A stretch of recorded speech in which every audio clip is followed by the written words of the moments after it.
ہم جنس پرستی کرنا، یعنی اپنی جنسی خواہش کو کسی مرد سے پورا کرنا، یہ وہ گناہ ہے جو سب سے پہلے قوم لوط میں پایا گیا۔ اس سے پہلے دھرتی کے اندر کسی نے یہ گناہ نہیں کیا، اور اللہ تعالیٰ نے قوم لوط کو جو سزا دی ہے اس کا تذکرہ بھی قرآن میں فرمایا کہ قوم لوط کو اللہ نے کیسی عبرتناک سزا دی۔ اللہ رب العزت سورہ اعراف میں فرماتے ہیں وَلُوطًا إِذْ قَالَ لِقَوْمِهِ أَتَأْتُونَ الْفَاحِشَةَ مَا سَبَقَكُمْ بِهَا مِنْ أَحَدٍ مِنَ الْعَالَمِينَ۔ لوط علیہ السلام نے اپنی قوم سے کہا کیا تم لوگ بے حیائی کا ارتکاب کرتے ہو، حالانکہ تم سے پہلے جہان والوں میں سے کسی نے یہ کام نہیں کیا۔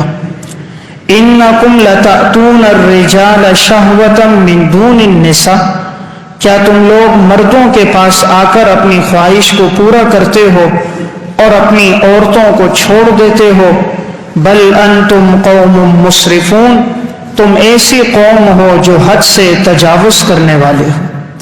وما کان جواب قومہ، تو لوط علیہ السلام کی قوم کے پاس کوئی جواب نہیں تھا سوائے اس بات کے کہ انہوں نے کہا الا ان قالوا اخرجوہم من قریتکم، کہ حضرت لوط کو اور ان کے ماننے والوں کو بستی سے نکال دو، انہم اناس یتطہرون، یہ ایسے لوگ ہیں جو پاکیزہ رہنا چاہتے ہیں۔ اللہ رب العزت فرماتے ہیں فَأَنْجَيْنَاهُ وَأَهْلَهُ إِلَّا امْرَأَتَهُ، ہم نے حضرت لوط کو بھی نجات دی، لوط پر ایمان لانے والوں کو بھی ہم نے نجات دے دی، لیکن لوط کی بیوی کو ہم نے نجات نہیں دی۔ کانت من الغابرین، حضرت لوط علیہ السلام کی یہ بیوی ہلاک ہونے والوں میں سے تھی۔ وَأَمْطَرْنَا عَلَيْهِمْ مَطَرًا، اور ہم نے ان کے اوپر بارش کر دی، اللہ نے پتھروں کی بارش کر دی۔ فانظر کیف کان عاقبۃ المجرمین، پس تم دیکھو کیسا انجام ہوا مجرم قوم کا۔ تو اللہ تعالیٰ نے قوم لوط کو بہت سخت سزا اس وجہ سے دی کہ انہوں نے ایسے گناہ کا ارتکاب کیا کہ شریعت کسی موقع پر اس کی اجازت نہیں دیتی۔ جس وقت حضرت لوط علیہ السلام کی قوم پر عذاب لانے کے لیے فرشتے آئے تو یہ فرشتے انسانی صورت میں آئے تھے، نوجوان لڑکوں کی صورت میں آئے، نہایت خوبصورت تھے۔ قوم کے لوگوں کو جب یہ پتہ چلا تو سب کے سب حضرت لوط علیہ السلام کے گھر آ گئے، اور معاذ اللہ حضرت لوط علیہ السلام کے ان مہمانوں کی طرف انہوں نے ہاتھ بڑھایا۔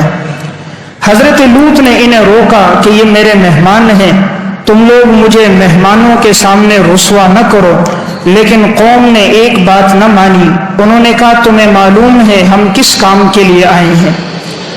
تو حضرت لوط علیہ السلام پریشان ہو گئے، کہیں یہ لوگ میرے مہمانوں کی طرف ہاتھ نہ بڑھا دیں اور میں رسوا نہ ہو جاؤں۔ چونکہ پیغمبر عالم الغیب نہیں ہوتا، اس لیے انہیں معلوم نہیں تھا کہ یہ فرشتے ہیں اور یہ مقرر ہیں اس قوم پر عذاب کے لیے۔ جب لوط علیہ السلام کی حیرانی بڑھنے لگی تو فرشتوں نے کہا پریشان نہ ہو، ہم انسانی صورت میں آئے ہیں اور ہم ان پر عذاب لے کر آئیں گے۔ اللہ تعالیٰ نے اس واقعے کو سورہ ہود میں بیان فرمایا وَلَمَّا جَاءَتْ رُسُلُنَا لُوطًا سِیءَ بِهِمْ، جب حضرت لوط علیہ السلام کے پاس ہمارے یہ فرشتے آئے، حضرت لوط غمگین ہو گئے، وَضَاقَ بِهِمْ ذَرْعًا، اور ان کا سینہ تنگ ہو گیا، پریشان ہو گئے، وَقَالَ هَذَا يَوْمٌ عَصِیبٌ، یہ تو بڑی مشقت اور تکلیف کا دن ہے۔ وَجَاءَهُ قَوْمُهُ يُهْرَعُونَ إِلَيْهِ، قوم کے لوگ دوڑتے ہوئے آئے۔ وَمِن قَبْلُ كَانُوا يَعْمَلُونَ السَّيِّئَاتِ، یہ وہ لوگ تھے جو برائی کرتے تھے، برے اعمال کرتے تھے۔ قَالَ يَا قَوْمِ هَؤُلَاءِ بَنَاتِي هُنَّ أَطْهَرُ لَكُمْ، حضرت لوط علیہ السلام نے فرمایا اے میری قوم کے لوگوں، میری بیٹیاں تمہارے گھروں میں موجود ہیں، وہ تمہارے لیے پاکیزہ ہیں۔ فَاتَّقُوا اللَّهَ، اللہ سے ڈرو، اس گناہ سے باز آ جاؤ۔ وَلَا تُخْزُونِي فِي ضَيْفِي، اور مجھے مہمانوں کے سامنے رسوا نہ کرو۔ أَلَيْسَ مِنْكُمْ رَجُلٌ رَشِيدٌ، کیا تمہارے اندر کوئی عقل مند انسان نہیں ہے؟ حضرت لوط نے فرمایا تمہارے گھر میں جو تمہاری بیویاں موجود ہیں انہیں لوط علیہ السلام نے اپنی بیٹی اس وجہ سے کہا کہ پیغمبر روحانی والد ہوتا ہے، تو گویا وہ پیغمبر کی روحانی بیٹیاں ہیں، تو اشارہ کیا جب تمہارے گھروں میں تمہاری بیٹیاں موجود ہیں، میری بیٹیاں اور تمہاری بیویاں، تو تم ان سے اپنی خواہش کو پورا کرو اور اس کام کی طرف نہ آؤ۔ تو قوم کے لوگوں نے کہا قالوا لقد علمت ما لنا فی بناتک من حق، اے لوط تجھے معلوم ہے کہ ہمیں تمہاری بیٹیوں میں کوئی بھی رغبت نہیں ہے، وَإِنَّكَ لَتَعْلَمُ مَا نُرِيدُ، تو جانتا ہے ہم جس ارادے سے آئے ہیں۔ قَالَ لَوْ أَنَّ لِي بِكُمْ قُوَّةً، حضرت لوط نے فرمایا کاش میرے پاس طاقت ہوتی، او آوی الی رکن شدید، یا میں ٹھکانہ پکڑتا کسی مضبوط قلعے میں، یعنی کوئی میرا مددگار ہوتا جو آج میرے ان مہمانوں کی حفاظت کرتا۔ فرشتوں نے دیکھا لوط علیہ السلام پریشان ہو رہے ہیں تو فوراً کہا قالوا یا لوط انا رسل ربک، اے لوط پریشان نہ ہو، ہم تیرے رب کی طرف سے بھیجے ہوئے فرشتے ہیں، لن یصلوا الیک، ہرگز یہ لوگ نہیں تجھ تک پہنچ سکتے، فاسر باہلک بقطع من اللیل، رات کے ایک حصے میں اپنے ماننے والوں کو لے کر نکلو، ولا یلتفت منکم احد الا امرأتک، تمہارے پیچھے کوئی نہیں آئے گا سوائے تمہاری بیوی کے، انہ مصیبہا ما اصابہم، لیکن یقیناً اس پر بھی عذاب آئے گا جو عذاب اس کو پہنچے گا، ان موعدہم الصبح، عذاب کا وقت صبح کا وقت ہے، الیس الصبح بقریب، حضرت لوط نے فرمایا کیا صبح کا وقت قریب نہیں ہے؟ اب اللہ نے کیا عذاب دیا؟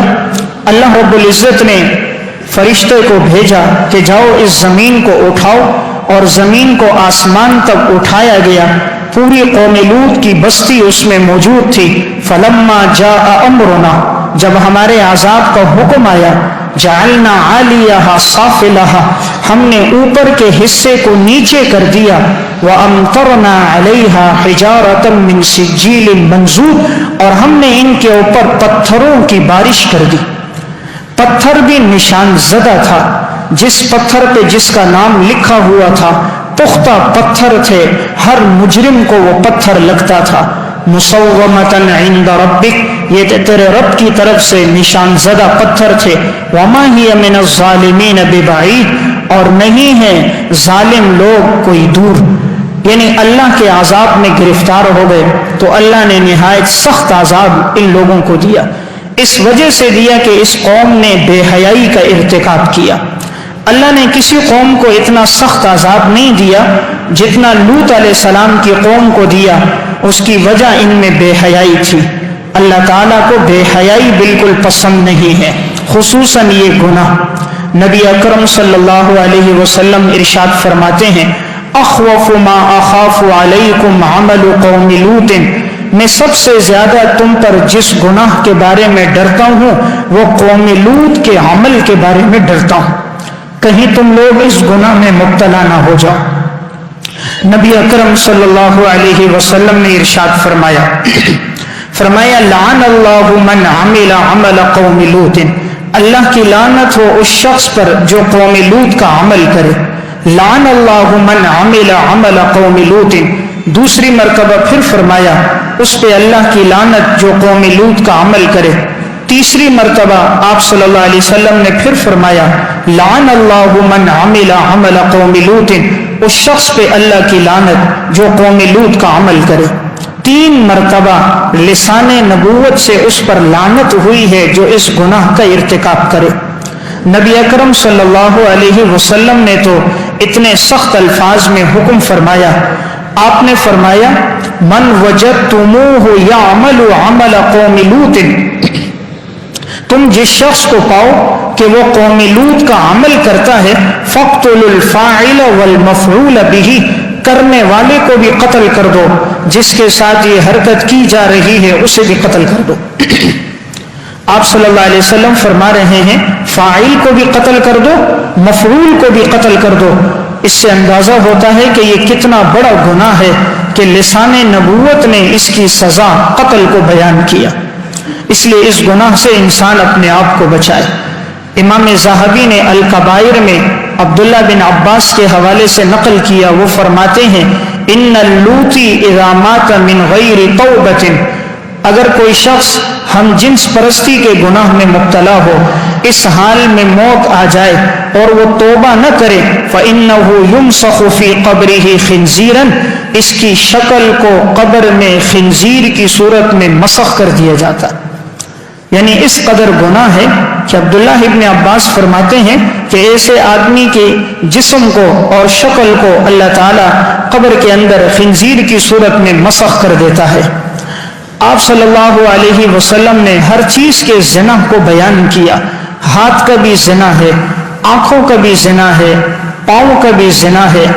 رسول اللہ صلی اللہ علیہ وسلم نے فرمایا، صحیحین کی روایت ہے، زنا العین النظر، آنکھوں کا زنا بد نظری کرنا ہے، وزنا اللسان النطق، زبان کا زنا غیر محرم سے گفتگو کرنا ہے، وزنا الید البطش، ہاتھ کا زنا غیر محرم کو پکڑنا ہے، وزنا الرجل المشی، پاؤں کا زنا اس کی طرف چل کر جانا ہے، وزنا الاذن الاستماع، کان کا زنا نامحرم کی بات سننی ہے، والنفس تمنا وتشتہی، نفس تو آرزو کرتا ہے، خواہشات کرتا ہے، والفرج یصدق ذلک ویکذبہ، اور شرمگاہ اس کی تصدیق کر دیتی ہے، یہ تکذیب۔